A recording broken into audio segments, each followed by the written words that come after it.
বনসাম নামের যে ব্যক্তি এই সময় সে ব্ল্যাক ম্যাজিক করেছে, আমরা যেটা দেখেছি ভিডিওটা ভাইরাল হয়ে গেছে। ব্ল্যাক ম্যাজিক একটা মানুষকে তিল তিলে শেষ করে দিতে পারে।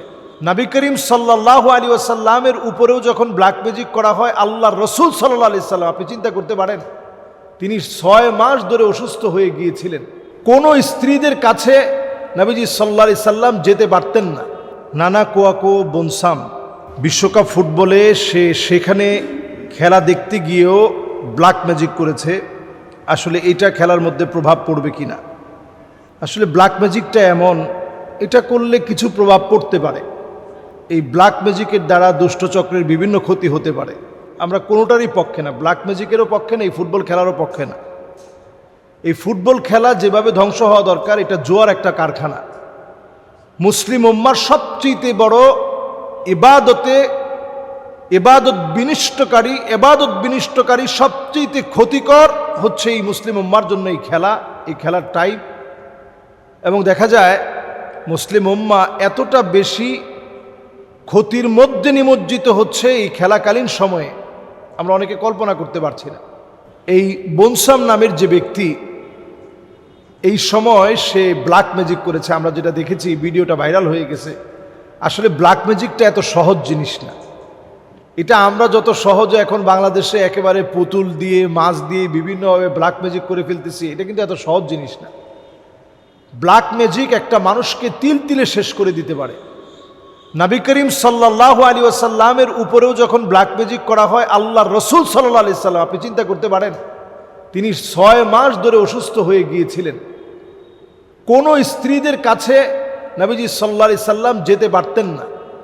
লাবিদ বিন আসাম, এই শ্রেষ্ঠ দুরাচারী দুষ্ট ব্যক্তি নবীজি সাল্লাল্লাহু আলাইহি সাল্লামের উপরে ব্ল্যাক ম্যাজিক করেছিল। তো বনসাম এরকম একজন দুষ্ট প্রকৃতির মানুষ, এটা সত্য। তো ব্ল্যাক ম্যাজিকটা এরকম প্রকাশ্যে করলে ব্ল্যাক ম্যাজিকটা আসলে কাজ করে না।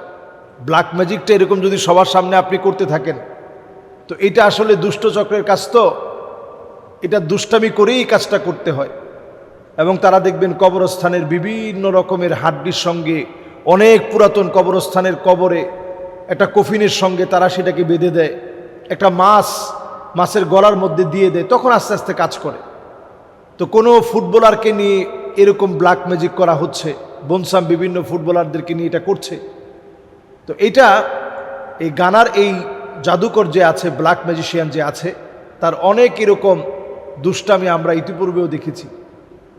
তো এগুলো আমাদের সমাজে ব্ল্যাক ম্যাজিকের মতো একটা এইরকম শয়তানি, এইরকম একটা দুষ্টামি, এটাকে ওপেন করে দেওয়া হচ্ছে, সহজ করে দেওয়া হচ্ছে। এটা কিন্তু সহজ কথা না, এটা দণ্ডনীয় একটি অপরাধ। ব্ল্যাক ম্যাজিক করাটা দণ্ডনীয় অপরাধ। আপনি একটা মানুষকে তিল তিলে নষ্ট করে দিবেন, তার প্রতিভা আপনি নষ্ট করে দিবেন, তাকে আপনি মৃত্যুর দিকে ঠেলে দিবেন।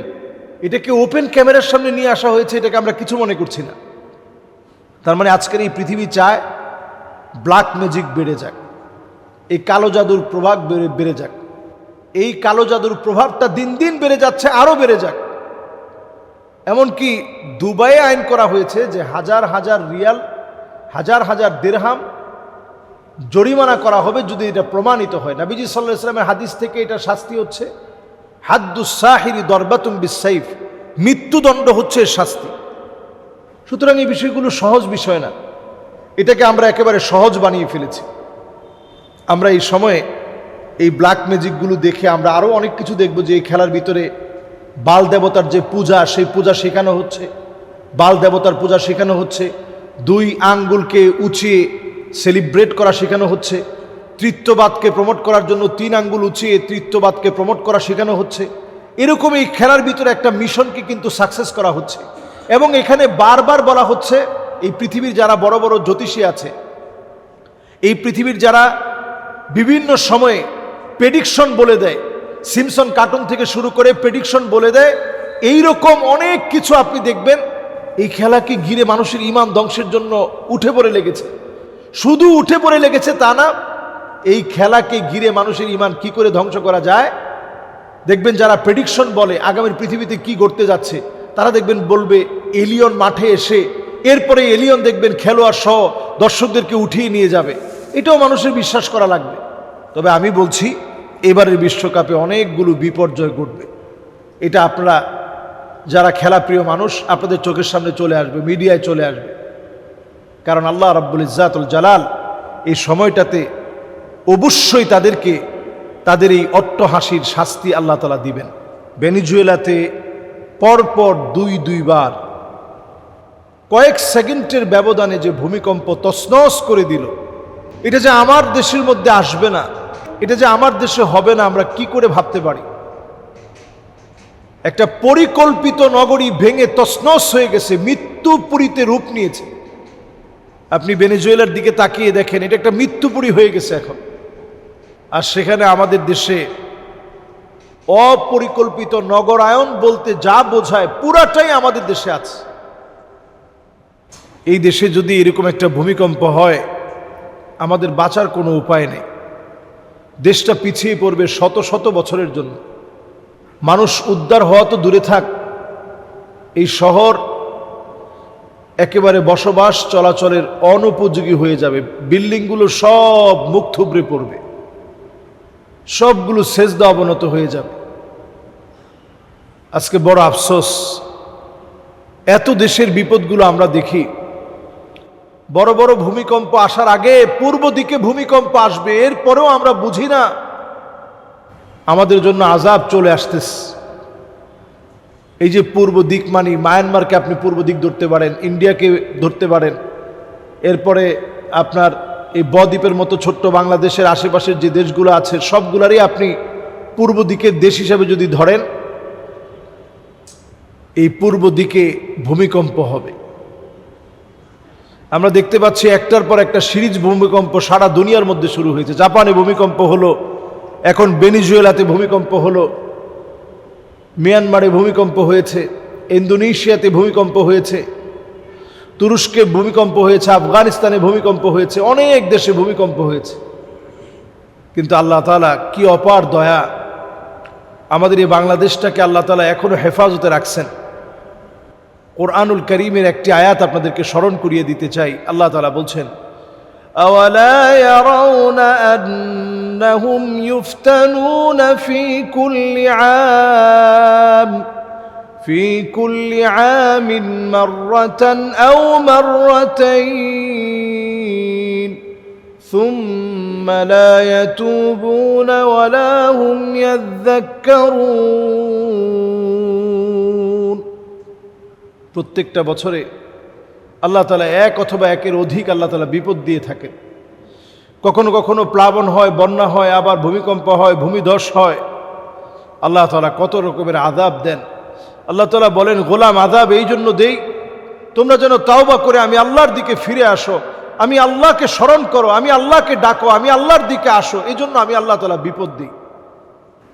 শুধুমাত্র ভূমিকম্পই শেষ না, এই পৃথিবীবাসী খুব অল্প সময়ের ভিতরে বড় বড় ভূমিধস দেখবে। এই খেলা নিয়ে আমরা মাতোয়ারা হয়েছি।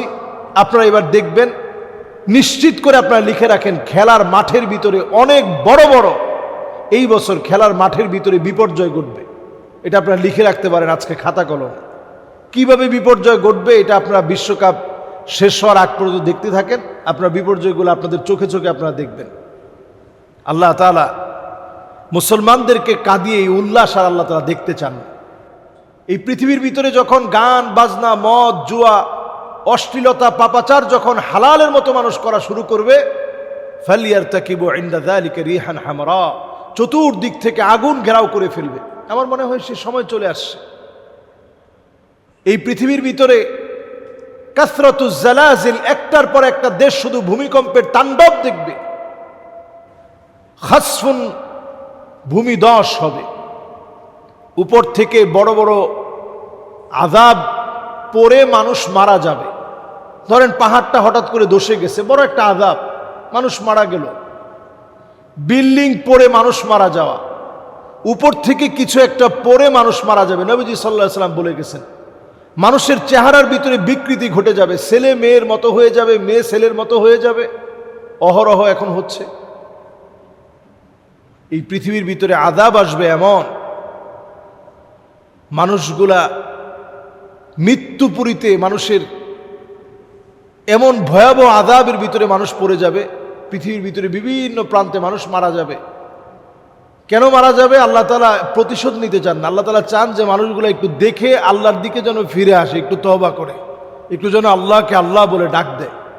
ওয়াইদা গাশিয়াহুম মাউজুন ফিয-যুলাল দাউল্লাহ মুখলিসিনা লাহুদ্দিন।